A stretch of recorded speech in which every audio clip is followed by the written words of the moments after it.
Well, good evening. আজকে একটা খুব ভাইটাল কনফিউশনকে ফিক্স করার চেষ্টা করছি। লেখা আছে বোর্ডে, I finish the work at 8 p.m. বাক্যটা কিন্তু ভুল। না, ভুল কেন? প্রেজেন্ট পারফেক্ট টেন্সে যদি স্পেসিফিক কোনো টাইম মেনশন করা থাকে তাহলে বাক্যটা প্রেজেন্ট পারফেক্ট না হয়ে পাস্ট ইনডেফিনিট হয়। অর্থাৎ বাক্যটা হওয়া উচিত ছিল এরকম, আই ফিনিশ দ্য ওয়ার্ক। খেয়াল করো, I finished the work at 8 p.m. তাহলে ডিফারেন্সটা আমরা কি দেখতে পাচ্ছি? যদি কোনো কাজ ফিনিশ হয়ে গেছে কিন্তু টাইম মেনশন করা আছে, তাহলে বাক্যটা পাস্ট ইনডেফিনিট চলে যাচ্ছে। তাহলে প্রেজেন্ট পারফেক্ট টেন্সটাকে খুব ভালো করে বুঝলে এই জিনিসগুলোকে আমরা ক্লিয়ার করে ফেলতে পারবো। কেননা প্রেজেন্ট পারফেক্টে করবো না পাস্ট ইনডেফিনিটে করবো, এটা স্টুডেন্টদের একটা বিগ কনফিউশনের জায়গা। যখন আমরা ক্লাস করতাম, আমরা পড়াশোনা করতাম, এখনো করি, তখন আমাদের কাছে একটা বড় একটা সংশয়ের জায়গা ছিল। So let's fix up the present perfect tense today. Now heading করলাম প্রেজেন্ট পারফেক্ট। নাও ডেফিনেশনে আমরা কি বলতে পারি? যে কোনো কাজ করা হয়ে গেছে, তার সঙ্গে সময়ের খুব একটা কোনো ইম্পর্টেন্স নেই, বা সময়ের কোনো একটা সম্পর্ক নেই, বা সময় মেনশন করা নেই। দেখে বইয়ে বলা আছে যে কোনো কাজ করা হয়ে গেছে কিন্তু ফলাফলটা এখনো পাওয়া যায়নি। এখন নর্মালি কাজ করার সঙ্গে সঙ্গে ফলাফল পেতে আমরা অভ্যস্ত নই।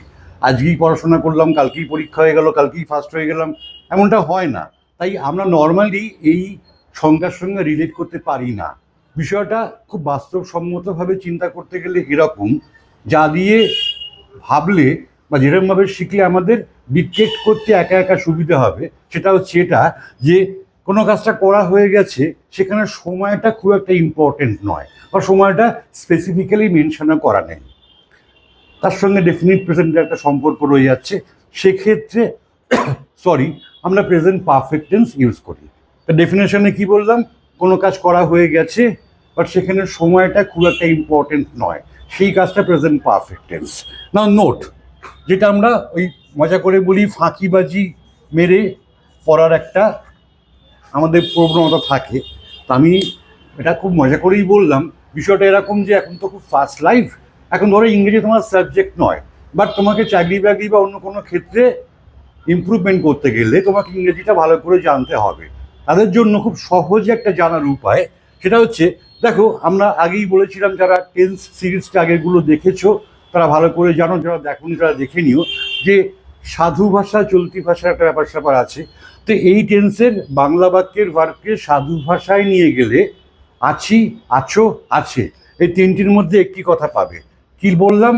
আছি, আছো বা আছে, এই তিনটির মধ্যে একটা কথা পাবে।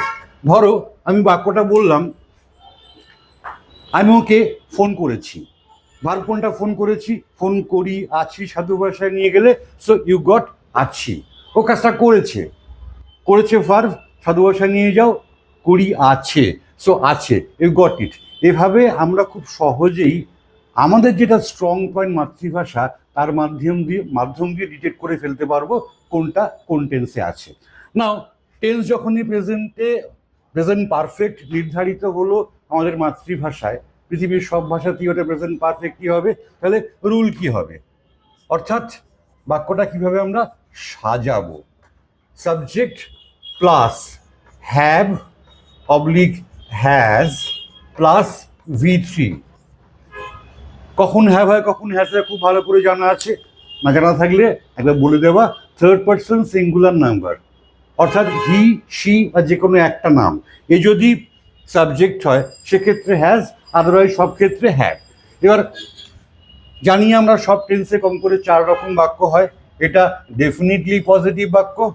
এবার হ্যাভটাকে যদি তুমি হ্যাভ নট করো এবং হ্যাজটাকে হ্যাজ নট করো, তুমি তাহলে সঙ্গে নেগেটিভ বাক্য পেয়ে গেলে।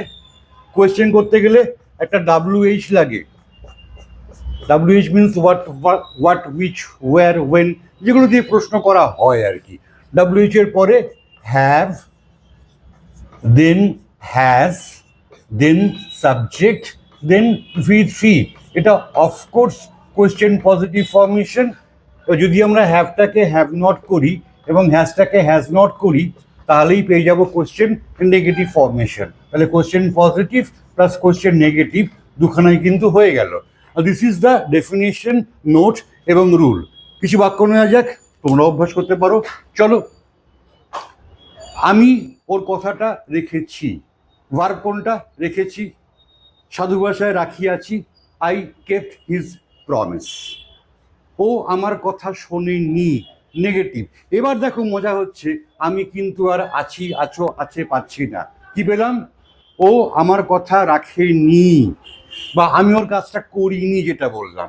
তো আমি নোটের সঙ্গে আর একটা নোটকে অ্যাড করছি, বাংলা বাক্যের ভার্বের শেষে। খেয়াল করো কি লিখছি, ভার্ব এর শেষে। এটা কালো কালি দিয়ে লিখে সুবিধা হবে তোমাদের। নি থাকলে টেন্সটা হয় প্রেজেন্ট পারফেক্ট, কি পাস্ট ইনডেফিনিট, কিংবা পাস্ট পারফেক্ট। কিভাবে? নাও চলো দেখাচ্ছি।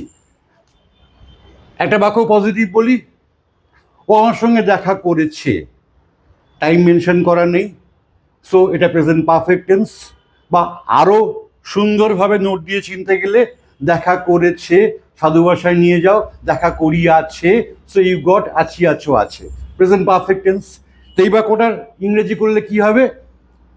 আমি ওর সঙ্গে দেখা করেছি, আই হ্যাভ মেট উইথ হিম, তাই তো? এই বাক্যটা যদি নেগেটিভ করি আমরা, I have not met with him, right? So দেখা করিনি, দেখো নি পেলে ভার্বের শেষে। আবার এই বাক্যটাকে যদি আমরা পাস্ট ইনডেফিনিটে বলি, আমি ওর সঙ্গে দেখা করেছিলাম, যেটা আমরা আগামী দিন শিখবো। আর জাস্ট আমি এই নিটাকে একটুখানি পরিষ্কার করার জন্য বলে দিচ্ছি, আমি ওর সঙ্গে দেখা করেছিলাম, ইংরেজি হবে আই মেট উইথ হিম। এর নেগেটিভ করো, আমি ওর সঙ্গে দেখা করিনি। তাহলে আমি ওর সঙ্গে দেখা করেছি, যেটা প্রেজেন্ট পারফেক্টের বাক্য, তার নেগেটিভ আমি ওর সঙ্গে দেখা করিনি। আমি ওর সঙ্গে দেখা করেছিলাম, যেটা পাস্ট ইনডেফিনিটের বাক্য, তার নেগেটিভও আমি ওর সঙ্গে দেখা করিনি। আর একটু এগোলে পাস্ট পারফেক্ট, তুমি আসার আগে আমি ওর সঙ্গে দেখা করেছিলাম, দেখো এটাও কিন্তু পাস্ট পারফেক্টের বাক্য। নেগেটিভ করো, তুমি আসার আগে আমি ওর সঙ্গে দেখা করিনি। সো বাংলা বাক্যের ভার্বের শেষে নি থাকলে টেন্সটা either present perfect or past indefinite or past perfect. তো এবার যখন ডাবল বাক্য আসবে, তখন ডেফিনিটলি প্রেজেন্ট পারফেক্ট হবে না। সিঙ্গেল বাক্য হলে তখন দেখে নিতে হবে আমাকে অ্যাকচুয়ালি কি করা উচিত। অ্যাকচুয়ালি বিষয়টা এরকম, আমি ওর সঙ্গে দেখা করিনি, দেখো টাইম মেনশন নেই। যদি কেউ করে I did not meet with him, right? যদি কেউ করে I have not met with him, right? কারণ এটা অরিজিনালি প্রেজেন্ট পারফেক্টের নেগেটিভ না পাস্ট ইনডেফিনিটের নেগেটিভ, আমার কিন্তু বোঝার কোনো উপায় নেই। হ্যাঁ, আগে পরে কোনো বাক্য থাকলে সেক্ষেত্রে হয়তো বোঝার উপায় ছিল। আমি তো একটা বিক্ষিপ্ত বাক্য দিলাম, বোঝার কোনো উপায় নেই, তাই আমি নিয়ে কিন্তু অনেক কথা খরচা করলাম। It's very important. আমি দেখাচ্ছি কেন। প্র্যাকটিসে বাক্য দিচ্ছিলাম, আর একটা বাক্য নাও, ও আমাকে ফোন করেনি, হি হ্যাজন্ট কল্ড মি। এই বাক্যটাই, ও আমাকে ফোন করে না, হি ডাজ নট কল মি। তাহলে নার জায়গায় নি হয়ে গেলেই কিন্তু বুঝতে পারছো একটা বিস্তর মানে ডিফারেন্স চলে এলো মানের এবং অফকোর্স টেন্সের। ও আমাকে বিশ্বাস করেনি, he has not believed me, of course present perfect tense. কিন্তু ও আমাকে বিশ্বাস করে না, খেয়াল করো কাজটা কিন্তু হয়ে গেছে এমন অবশ্যই বোঝাচ্ছে না। বিশ্বাস করে না মানে নর্মালি এমনটাই হয়, প্রেজেন্ট অ্যাকশন, ইজন্ট ইট, যা প্রেজেন্ট ইনডেফিনিটের মধ্যে পড়ে। তাহলে he does not believe me. তো না এবং নি বাংলা বাক্যের ভার্বের শেষে, it's very very very important. কিছু কোয়েশ্চেন ফরমেশনের বাক্য নেওয়া যাক, চলো। তুমি কি ওকে কোথাও পাঠিয়েছো? Have you sent him anywhere? যে রুল ফলো করছি, have you sent him, WH লাগালাম না কেন?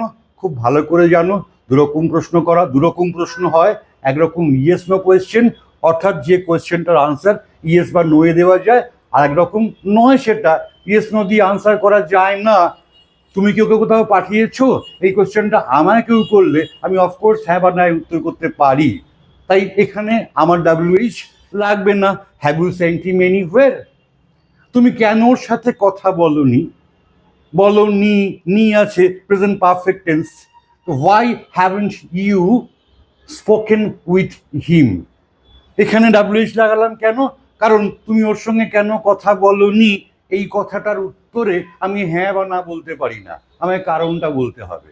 তো যে ক্ষেত্রে প্রশ্নটার উত্তর হ্যাঁ কি না দেওয়া যায় না, সেখানে আমরা অবশ্যই WH লাগাবো। চলো আর দু একটা অভ্যাস করা যাক। ও কি অ্যাপ্লিকেশনটা ফিল আপ করেছে? Has he submitted the has he filled up the application? আমি জমা দিয়েছে বলে ফেলছিলাম। এনিওয়ে একই ব্যাপার, অ্যাকচুয়ালি ভার্ভ পাল্টালেই বাক্যগুলো পাল্টে যায়। আমরা বেসিক্যালি কাজ করছি ফর্মেশনসটাকে নিয়ে, subject, have has and V3।